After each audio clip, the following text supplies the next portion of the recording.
बोलिए गुरु घासीदास बाबा की जय।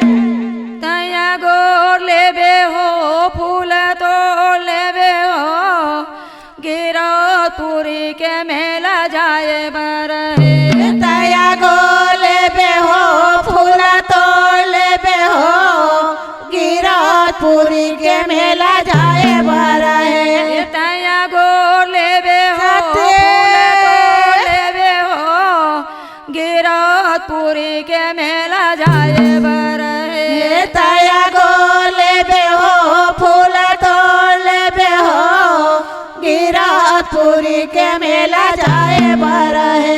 ये गिरौदपुरी के मेला जाए बरहे गुरु के चरण में चढ़ाए बरहे।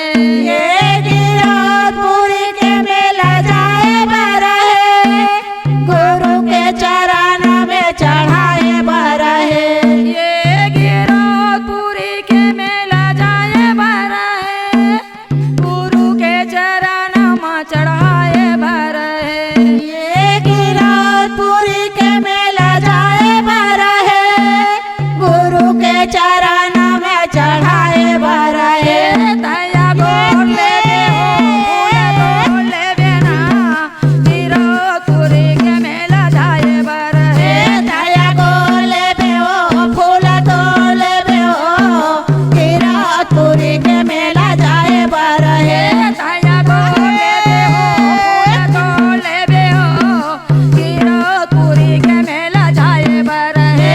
तया गोर लेबे हो फूल तो लेबे हो गिरौदपुरी के मेला जाए बरहे। ये गिरौदपुरी है एक तीर्थ सुहाना है सुहाना है। गिरौदपुरी है एक तीर्थ सुहाना है तीर्थ सुहाना है।